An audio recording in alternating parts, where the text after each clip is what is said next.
Jalandhar waste से कांग्रेस विधायक सुशील कुमार रिंकू ने कांग्रेस के ही मेयर पर सवाल खड़े किए हैं।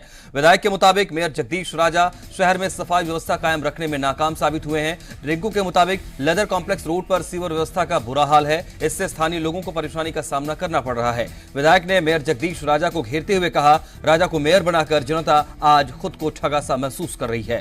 कांग्रेसी विधायक ने चेतावनी दी, अगर 2 दिन में सीवरेज और सफाई व्यवस्था को सुधारा नहीं गया तो दूसरे हलकों का कूड़ा और सीवरेज वेस्ट अपने हलके में आने से रोक देंगी।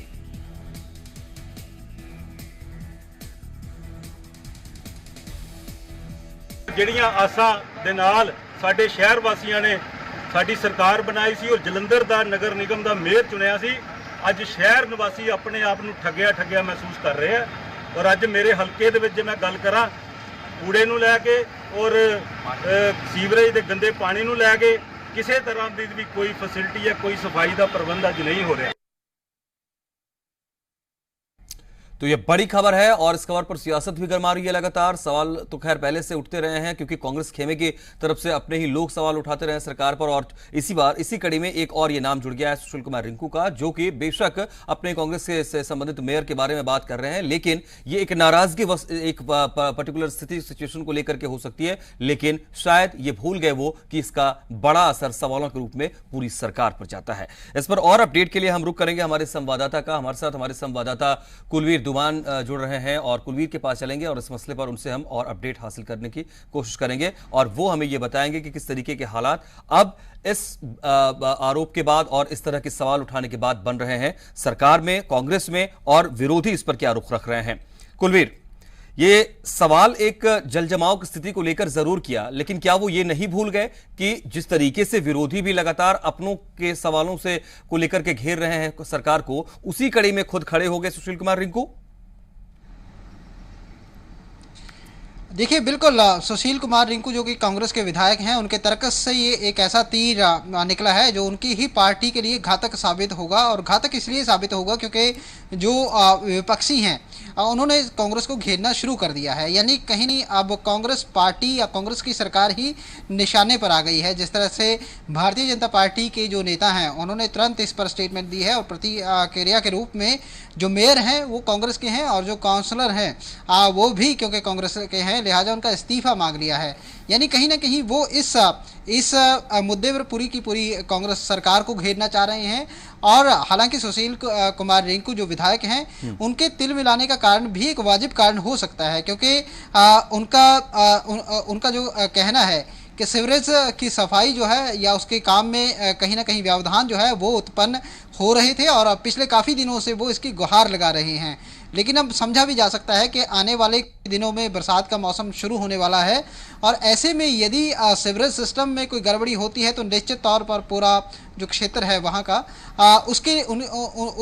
उसमें रहने वाले लोगों के लिए एक बड़ी दिक्कत हो जाएगी। और क्योंकि सुशील कुमार रिंकू विधायक हैं, कांग्रेस में कांग्रेस के विधायक हैं, लिहाजा वो सरकार का एक हिस्सा हैं, तो बड़ी जिम्मेवारी भी बनती है और यदि हालात ख़राब होते हैं तो उनकी जवाबदेही भी बनती है। लेकिन जिस तरह से वो लगातार प्रयास कर रहे थे, उनके प्रयासों का कोई अनुकूल परिणाम नहीं आ रहा उनकी ही सरकार के दौरान, तो निश्चित तौर पर उनका तिल मिलाना जो है वो वाजिब है। और यदि उन्होंने इस तरह का बयान जो है वो दिया है, उनकी पार्टी को जरूर कहीं ना कहीं जो जवाब है वो भी देना पड़ेगा। और लेकिन देखना ये होगा कि क्या सरकार इसमें इंटरवेन करते हुए कुछ कार्रवाई करेगी। यानी जिस काम के लिए सुशील कुमार रिंकू ने आवाज़ उठाई है, अपनी ही पार्टी को सवालों के घेरे में ले लिया है जाने अनजाने में, क्या उस तरफ ध्यान दिया जाएगा, क्या वो काम जल्द से जल्द किया जाएगा। लेकिन इतना ज़रूर है कि फ़िलहाल इस पर सियासत चली है और ये चरम सीमा तक पहुंचेगी, जैसी कि पंजाब में रिवायत भी है। और ख़ास तौर पर ऐसे में प्रहार उस वक्त और भी तेज़ और तीखे हो जाते हैं जब पार्टी जो है वो सत्ता में हो और इस तरह की आवाज़ जो है वो अपने ही घर से उठे। तो निश्चित तौर पर कहा जा सकता है कि एक और राजनीतिक हंगामा जो है वो पंजाब में उसकी शुरुआत हो चुकी है। खास तौर पर कांग्रेस को इसके लिए ऐसे स्थिति में कि जब कई विधायक भी पहले सवाल उठाते रहे, हाल के दिनों का अगर हम केवल बड़े बड़े दिग्गजों की बात करें, खुद मुख्यमंत्री कैप्टन अमरिंदर सिंह ने, चूंकि पीछे जब बैठक हुई थी उस दौरान भी उनकी तरफ से ये स्टेटमेंट आया कि 2022 के लिए कौन नेतृत्व करेगा, तो उनका ही स्टेटमेंट ये था कि ये तो आलाकमान ही तय करेगा। यानी खुद मुख्यमंत्री तक इस तरह के स्टेटमेंट्स जारी कर रहे हैं।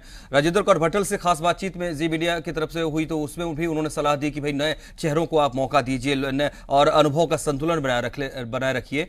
अब इस तरह की स्थिति उसके बावजूद लगातार जारी है। ये मिशन 2022 के लिए भी चुनौती कांग्रेस के लिए। जी बिल्कुल, कांग्रेस के लिए एक चुनौती जरूर है, एक और एक बड़ी चुनौती है, और ये चुनौती कहीं बाहर से नहीं मिल रही, ये चुनौती अपने घर से मिल रही है। प्रताप सिंह बाजवा की बात कर लें तो वो कहीं ना कहीं एक अपनी अलग लीक जो है वो पकड़े हुए हैं। इसके अलावा बहुत सारे विधायक ऐसे हैं जो या तो प्रताप सिंह बाजवा के साथ हैं अंदर खाते, या फिर नवजोत सिंह सिद्धू जो एक और अलग लीक पर चल रहे हैं। अब जिस तरह से राजेंद्र कौर भट्टल का बयान आया है तो निश्चित तौर पर कांग्रेस के लिए न केवल ग्राउंड पर काम करने को लेकर एक चुनौतियां हैं, बल्कि अपने घर से जो चुनौतियां मिल रही हैं उनसे भी निपटने में कांग्रेस के लिए एक बड़ी चुनौती है। और खासतौर पर ये चुनौतियां यदि इनको इकट्ठा किया जाए, एक रूप में देखा जाए, तो कहीं ना कहीं जो कांग्रेस आला कमान है उसकी मुश्किलें बढ़ जाती हैं। ऐसी स्थिति में उसको हैंडल करना काफ़ी ज़्यादा मुश्किल हो जाता है। बहुत शुक्रिया आपका इस वक्त ताज़ा अपडेट्स के लिए कुलवीर दीवान। लेकिन वाकई आपने भी खूब कहा कि इस तरह का मामला पहले भी आया और अब एक बार फिर हंगामा बढ़ने के आसार पूरे नजर आते हैं। और